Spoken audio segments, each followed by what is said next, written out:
the alley-oops at Kezar to the glory days at the stick. From who's got it better than us to brick by brick. It's always the 49ers way, from off-season to game day. Yeah, we talk back. It's the 49ers Cutback.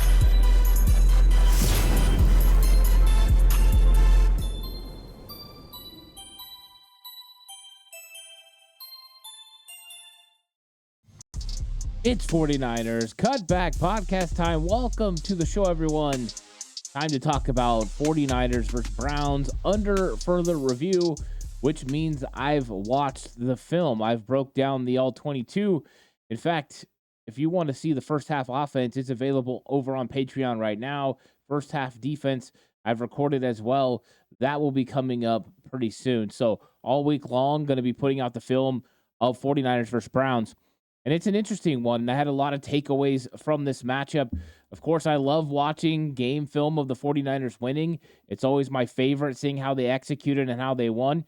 But as a coach, I know that when you go back and you watch the film, you can learn things that you can get better at.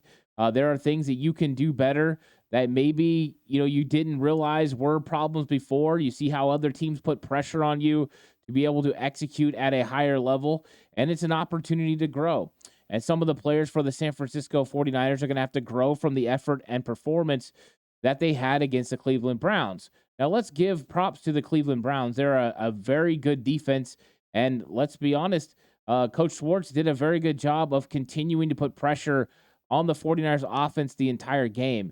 It was all about who could dictate tempo, who could dictate what they wanted to do.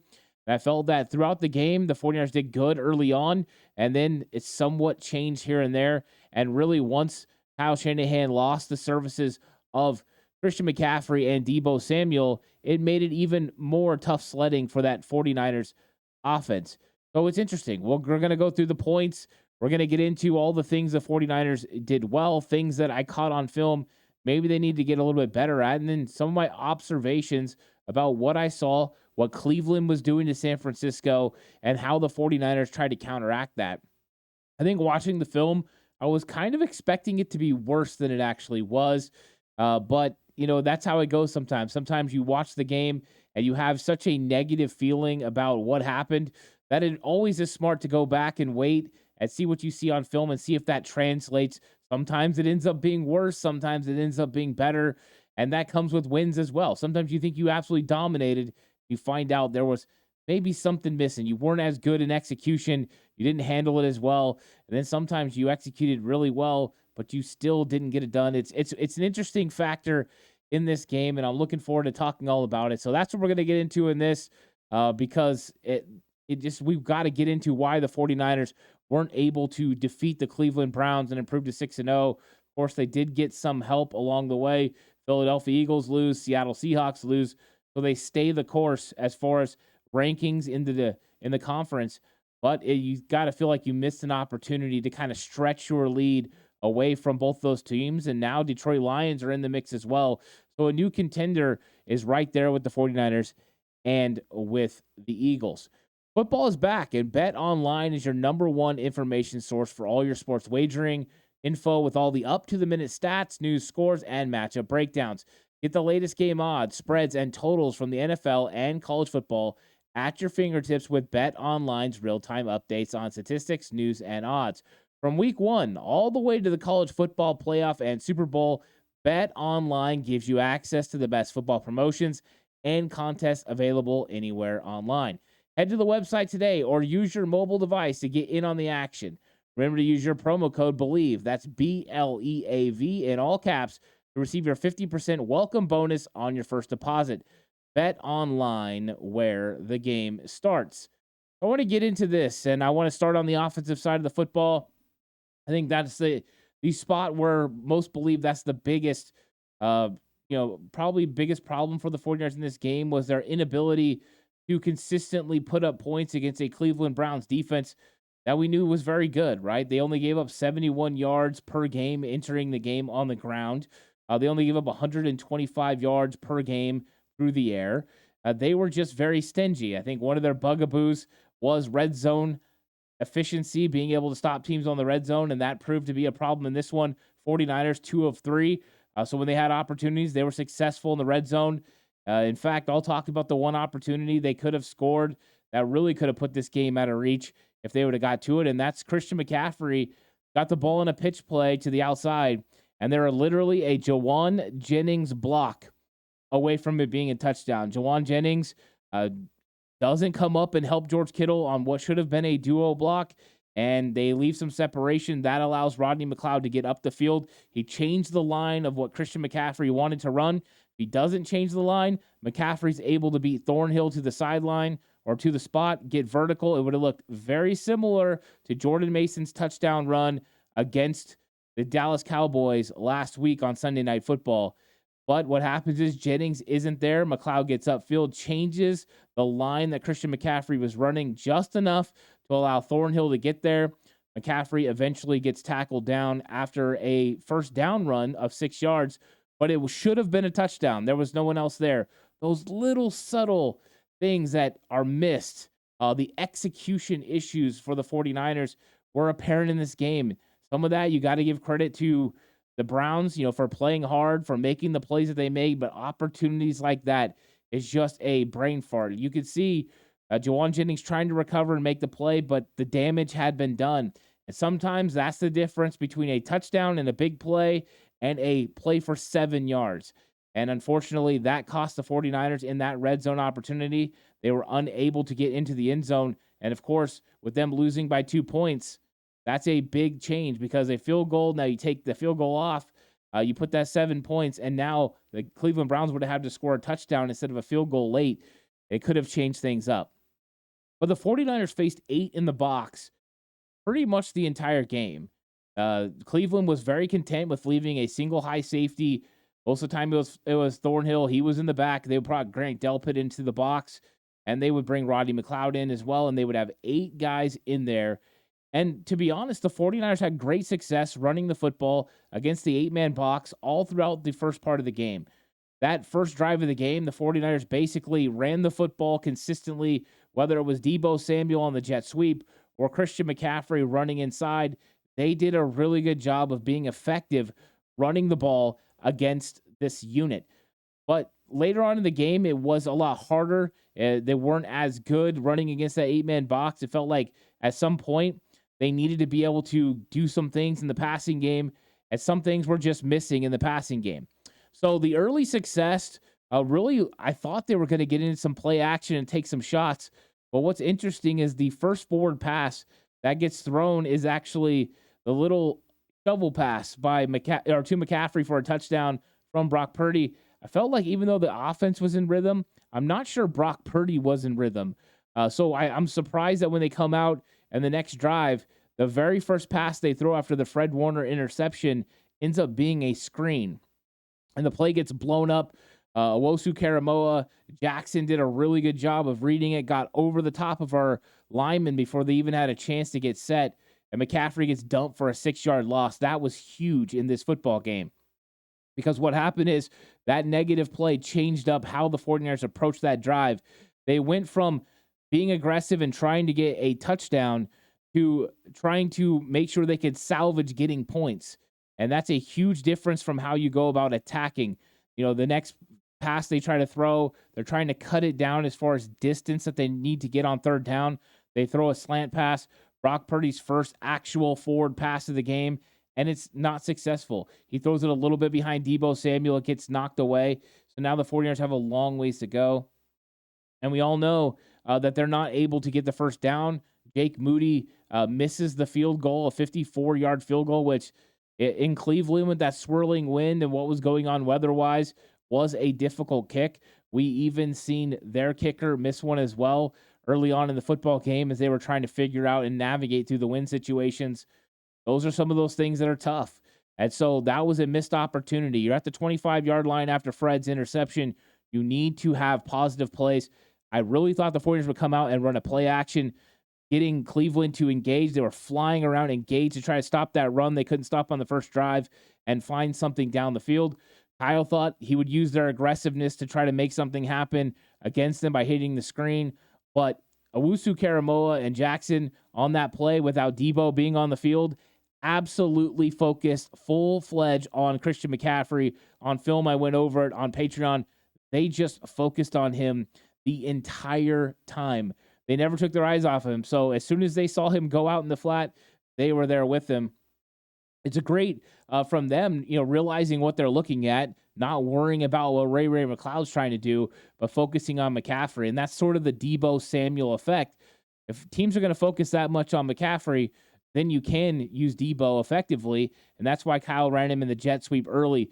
Get their attention on him, get their focus on Deebo, where at least they believe they have to make sure they stay focused on him. If you're watching this, it's your first time, like and subscribe. If you've been thinking about subscribing, please subscribe to the channel. Really appreciate it. If you're listening on an audio platform, 49ers Cutback on Believe, please give it a 5-star rating. I'd appreciate that as well. So I was really surprised they didn't attempt to throw more, especially using play action, because what Kyle's been doing all season long is when he sees a single high safety, he's had Brock Purdy canning plays and going to pass. And they've been able to win, whether it was Brandon Ayuk or George Kittle or Deebo Samuel, whoever it was, they were finding opportunities to take advantage of single high safety looks, that extra guy in the box, and finding the matchups that they wanted. Well, in this matchup, he was definitely determined to run the football, even if it was 8-man boxes.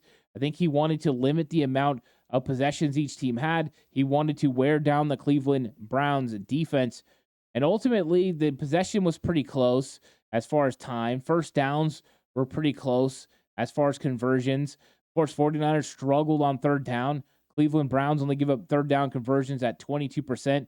49ers were 3 of 12 in this game. So it wasn't a great performance as far as converting on third. And a lot of that had to do with timely negative plays, timely mistakes, as far as penalties as well. And penalties were a very big concern in this game. Now, one thing that was very noticeable, I talked about the Christian McCaffrey play earlier where he could have had the ball on the outside toss for a touchdown, and Juwan Jennings just missed it. And that's how the 49ers go up 10-0. Well, there's also multiple plays in this game, especially the first half, that could have been touchdown plays. One of them being the Brandon Ayuk pass down the field. Did Denzel Ward get into him a little bit? Yes. Of course, I brought this up on the post-game show. But the truth is that Brandon Ayuk had the ball hit him in the hands, and he dropped it. And if he would have caught that ball, it would have been a touchdown because there was no one behind there. Denzel Ward went to the ground, and Brock Purdy absolutely threw a dime. Here's the interesting part. Brandon Ayuk actually slowed up at the top of his route. So even the ball looks like it's a little bit high and that he has to outstretch and go for it. Actually, where he should have been if he wouldn't have hesitated, he would have ran into that would have hit him in the chest. He also would have had more separation from Denzel Ward, and it would have been a touchdown. So that was unfortunate. That was a definite miss. We talked about the McCaffrey one. That was a miss as well. There's another play where the 49ers move the pocket to the right side, and Dalvin Tomlinson gets so much push on Spencer Burford that he forces Brock Purdy to roll out further. You remember, if you were watching the game, you probably seen a ball go to Ross Dwelley, but it was a fluttering, ugly football that landed out of bounds. Well, they had a touchdown set up to George Kittle. What they did was they sent Ray backside, so they moved everyone else this way. Even Kittle was going, with the flood of the play. Elijah Mitchell had ran this way, and they brought Ray back, and that pulled the safety over the top away. Then George Kittle ran a little nice move, got past Jackson, the linebacker, and was wide open up the seam. But because of the pressure of Dalvin Tomlinson, it forced Brock Purdy to continue his role. He wanted to stop, throw back down the seam for a touchdown to George Kittle. Tomlinson's pressure ends up causing the play to not work. This is what I'm talking about. So many times we hear, Kyle Shanahan had a bad day calling plays, because you see the actual end of the play not working out, when in reality, it was a great call and not great execution. It's not that it wasn't great execution by Brock. It's not that it wasn't great execution by George Kittle or Ray McCloud, but only one guy has to not have great execution to ruin a play. And in this category, it was Spencer Burford. And that was unfortunate. That was an opportunity to get a touchdown, and a big touchdown in the game. Warriors score one more touchdown, they win this game. And let's be honest, Some of the plays we've talked about right now could have made this game 14-0 or 21-0. And those types of things would have absolutely changed this game from a couple of different categories. Number one, the 49ers defense could have been more aggressive, not have to worry about big time plays down the field and be more aggressive. Those could have been huge. But also the offense could have put Cleveland in even more categories. Now, another play that's huge in this football game, and everyone's going to remember it, is the ball slips out of Brock Purdy's hands when he's trying to throw the screen pass out to Ray-Ray McCloud at the end of the first half. What they're doing, they're faced at 3rd and long. They're trying to get the ball to a screen, and they're trying to get in a nice situation for Jake Moody, potential field goal. Here's the thing. When Brock Purdy goes to release this ball, not only has Ray-Ray McCloud got so much room, he's got 5 blockers against 3 defensive linemen who are against 3 defensive players who are all at least 5 to 7 yards downfield. There is so much space and so much separation. Not only may Ray-Ray McCloud get the first down, which is entirely possible, he might get a touchdown. There is nobody else there. This thing is so wide open. Myles Garrett flew upfield. All Brock had to do was get him the ball. And of course, the ball slips out of his hands. Was it just the wet ball? Did he lose his grip? I don't know for sure. I know they're playing in the elements, but this is a missed opportunity. And so many of these happened in this game, and it wasn't because of a bad play call. It was bad execution by one or more players, and it's unfortunate. There were so many drives that got stopped because of bad plays like that, or we had a first down throw from Brock Purdy to George Kittle negated by a hand to the face by Spencer Burford, and it happened. Those things really happened. So, yes, this was a crazy penalized game. The 49ers had 12 penalties for 105 yards, and the Cleveland Browns had 13 penalties for 113 yards. The referees were penalizing these teams. Could it have had to do with the pregame scuffle? Potentially. Sometimes refs like to control this game, and they were definitely a part of this game, from overturning calls to potentially, big plays, like calling that one on Tashawn Gibson, calling the non-fumble. That one was close. I do think the referees were a part of this game, and there were some bad sloppy plays from both teams. Then the referees were all over on top of that. So negative plays and penalties were an issue for the San Francisco 49ers in this game. And just like that drive at the end of the game, the 49ers are looking to go in the 4-minute offense. And on the first play, Brock Purdy gets a intentional grounding call when he rolls to the outside. They said the ball didn't get to the line of scrimmage. You're talking an extra 3 or 4 yards. I don't know how close it got, but if it gets there, then it changes the thing. It changes the whole aspect of that drive. Now you're having to try to make up ground. It just changes things. So circumstances definitely were struggles for the 49ers, and they struggle with some things on offense, which could be expected with Cleveland and their defense. But watching it on film, Kyle had 4 or 5 shots. That's not even including the Christian McCaffrey wide open where Brock Purdy throws it out over the right side. If he gets it straight up the numbers, it's a touchdown. So there was just some misses. Brock missed some. Receivers had some mistakes. People missed blocks. It just changes the game. You have to make sure you execute, and every one of those 11 individual battles are important, especially on the offensive side of the football. So let's flip it over to defense. And I thought the defense played a ton of too high safety looks.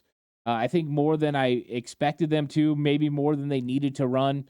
And why I say that is because the Browns had some success on the ground. Browns ran for 160-plus yards in this game, and the 49ers normally give up 64 yards. My question was, why are the 49ers running too high safety looks when they know the Cleveland Browns want to establish a run game and take the pressure off of P.J. Walker? And you have to give P.J. Walker credit. You watch that game, you see how many times he canned the play.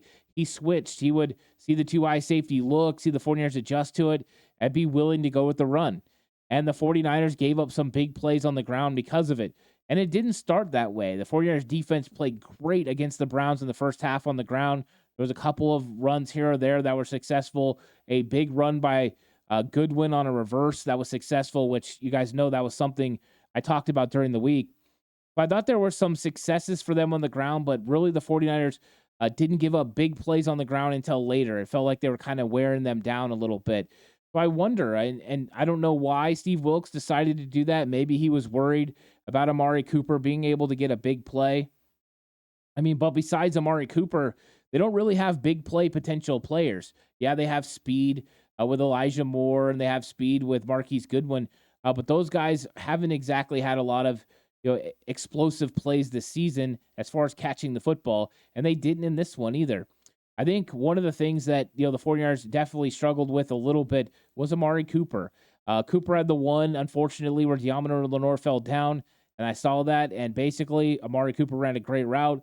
Lenoir got a little bit over his skis, and he fell down to the ground, could not recover. Great find by P.J. Walker. That's unfortunate. And then, of course, Amari Cooper goes over the top of Charvarius Ward for that catch along the sideline. Absolutely tremendous catch. Those ones, you just tip your cap, right? Charvarius Ward is right in his hip pocket, jumps up with them. He made a great play. Savor the flavor. It's not going to happen again. And really, the 49ers, besides those two big plays, held Amari Cooper in check. He ended up having another slant pass on Lenoir later. But Lenoir tackled him right down, which is great. You drive on the football. I mean, he's a big-time receiver. So I was interested why they ran so many two-high safety looks. I would have tried to make P.J. Walker beat me. And the truth is, P.J. Walker didn't consistently win. He threw errant throws. He gave the 49ers opportunities for interceptions, including Fred Warner on the first drive of the game, Deommodore Lenoir in the second half with an interception that gets the 49ers down to the 5. They punch it in for a touchdown on the Jordan Mason run. So to me, it felt like the 49ers were forcing P.J. Walker into bad situations, including the blitz where they got the ball out of his hand. Was it a push forward? Who knows? I think it was a fumble. But in the grand scheme, they gave him opportunities to check to a run, especially anytime it was, 2nd and 8. They would play off, and they expected him to either they were going to check and hope they get a stop, and make it 3rd and mid, 3rd and 5, or they were just going to, hope that he threw into two high safety looks, and it didn't work out. So to me, I thought that was interesting in the game. I know the 49ers did a very good job against Cleveland, still only held them to 19 points, but I think there was a possibility of them to hold them to even less if they would have consistently played single high safety look and continued to come after P.J. Walker, because he was definitely struggling within the pocket.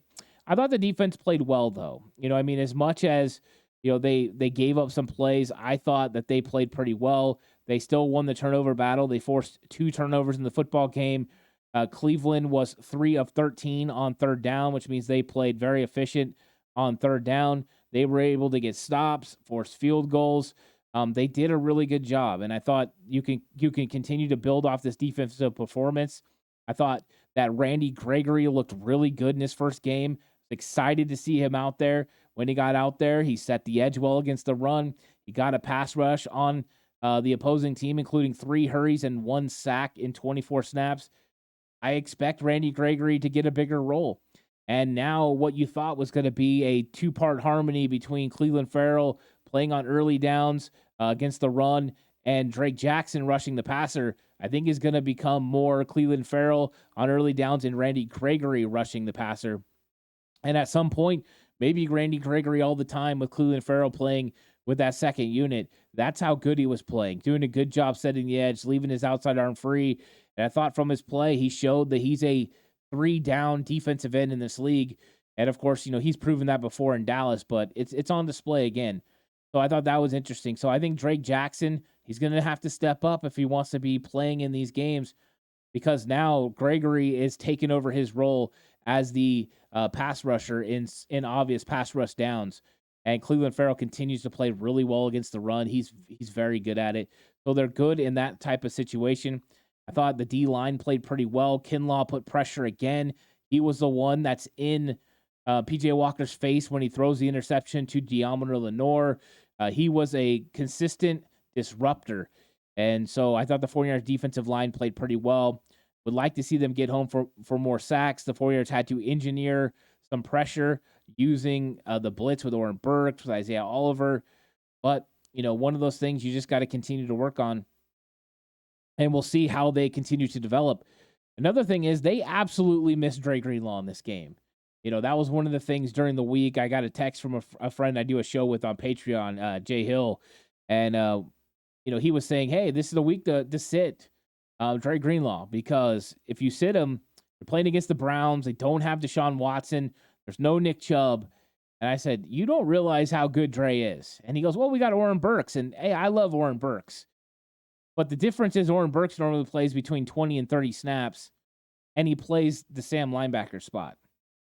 It's a different role, less coverage, different gap responsibilities, just different responsibilities in general." Did Oren Burks play bad in this game? No, he did not. And I seen his PFF grade. I disagree. Watching it on film, he made some plays that he needed to make that don't get you the recognition that you deserve. He nearly had an interception in the end zone to clinch the game if Gibson wouldn't have just deflected it a little bit. So Oren Burks still played well. But, and I'll be honest, Flanagan Fowles didn't play bad as either. But really, there was plays in this game that you watched and you're like, Dre would have made that tackle. Dre would have been there. You're like the reverse to Goodwin. Dre would have been there. There just were opportunities, just like the fourth down throw. Okay, PJ Walker, fourth down. The receiver's going to sit over there in the zone, and Oren Burks is a little late. Dre Greenlaw would have been there. His instincts are just through the roof. His understanding, his recognition, it's just further along. He plays more snaps than Oren Burks. He understands his role better. He's an enforcer out there. He might have got the ball out. He might have made that interception in the end zone. So the 49ers definitely missed Dre, and you could tell Fred missed him as well. Fred was trying to be Captain America out there. He's flying around trying to make every single play, sometimes trying to do other people's jobs as well. He was trying to put this team on his back and make sure that they won this game, and unfortunately he wasn't able to. So the good news is Kyle Shanahan expects Dre Greenlaw to be back at practice this week and working towards playing against Minnesota. An extra day of rest for Dre Greenlaw could be important as they play on Monday night. But yeah, I mean, the tandem of Fred Warner and Dre Greenlaw is better. And there are situations that, maybe you're just a half a second slower as a linebacker to read what you're supposed to read. And those things can definitely cause you to, not be there when you're supposed to be there. So I thought they missed him. But overall, I thought the defense played well enough to win. I always say this, as long as you hold a team below 20 points, you have to feel you won. The Cleveland Browns averaged 19 points a game. They got 19 points. 49ers score over 33 points a game. You'd expect them to be able to get 20 even against the number one defense in the NFL. So I thought that was interesting. Another thing that's been brought up is about Kyle Shanahan kicking the ball on third down. So I thought I would get into this a little bit. I have no qualms with him kicking the ball on third down. I fully understand that it was a 41-yard field goal. You have an 85% plus chance of making it. What you're doing as a coach is limiting the opportunity to not get a chance to kick that game-winning field goal. So you want to make sure you have the snap, the exchange, everything is correct, the hold, and you get a good kick. If for some reason it was a bad snap and Mitch Wisnowski needed to eat it, you had 8 seconds, you still had a timeout, then you could have called a timeout. Would it have been a deeper field goal? Yes, but at least you have an opportunity for that game-winning field goal. So, I mean, the grand scheme of things, your odds of getting, what you're going to get, 3, 4, 5 yards on third down, would that have made the kick better? No. I mean, the real case is the kick started right and it stayed right. So I don't have a problem with the call. I understand it from a NFL coaching standpoint. The aggressor and everyone is always like, hey, let's go get more yards. Let's get closer. And that's always a great situation. But for Kyle Shanahan, his goal is to make sure you actually get a kick in the air and to make sure the Cleveland Browns don't have an opportunity to go down and kick a game-winning field goal after you kick your field goal. And I think he did that, so I have no problems with the call. I just wish there would have been better execution with the kick. But Jake Moody's a young guy, and this is a great learning experience for him. Now he's got an understanding of what happens in stadiums like that with the wind blowing and swirling and what he's got to do to recover from it. So he struck the ball well, just didn't go where he wanted it to go. Now it's his job to bounce back and become the big-time kicker the 49ers can believe. I'll say this. I said this on the postgame show. I'm much happier that it happened in Week 6 against the Browns instead of the NFC Championship game or the Super Bowl, because that would have been really tough. But now he can learn from it, and hopefully this will help him be even better with that. So I'm excited. Now, as far as Kyle Shanahan, I think there's a couple calls he would have liked to get back, that he wished he would have done something different. But for the most part, I think he called a really good football game, even missing his two number one players on offense, Christian McCaffrey and Deebo Samuel, and the effect that they can have on the game. I thought he still called a good enough game to win, and lack of execution cost his team opportunities. I went through 5 that just happened in the first half. That's just the first half. There was 5 opportunities for touchdowns that the 49ers weren't able to capitalize on. And I'm not talking like, oh, if they'd done this, and this, it would have been a touchdown. No, so that. Literally one mistake or one penalty. But these ones were just mistakes that the 49ers weren't able to capitalize and take advantage of. Drop balls, missed assignments, ball slipping out of the quarterback's hands. It really did hurt the team. And I think they know if they go out and they execute at a higher level and they played the Cleveland Browns next week, they could probably beat the Cleveland Browns because they would execute at a higher level. And I don't care if it's Deshaun Watson playing quarterback. I think the 49ers, if they played him again, could beat him as long as they were able to execute. And that's always the tale of every single game. You execute, you win. You don't, you lose. And the 49ers didn't execute enough to win in this football game.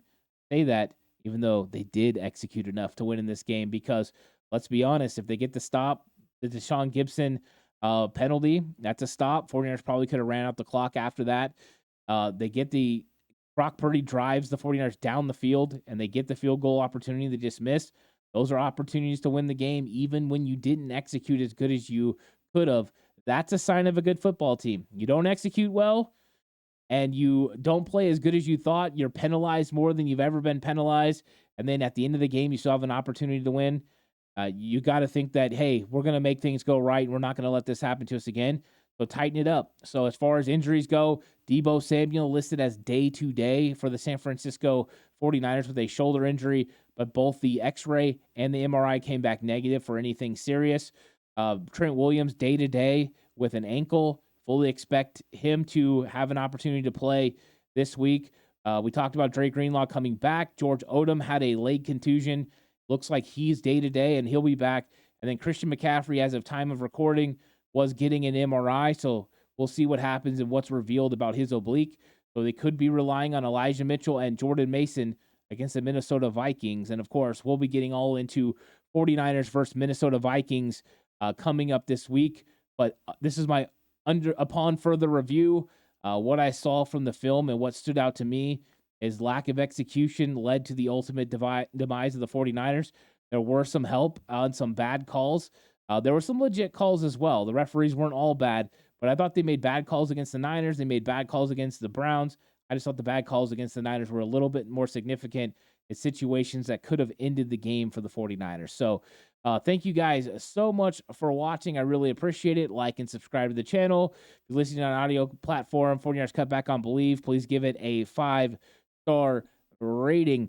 And, of course, join me for all the content this week. It's going to be a lot of fun. Hope you guys are ready for 49ers versus Vikings. I know I'm getting close and ready to turn the page on 49ers versus Browns and get back to 49ers potentially winning a primetime game against the Minnesota Vikings.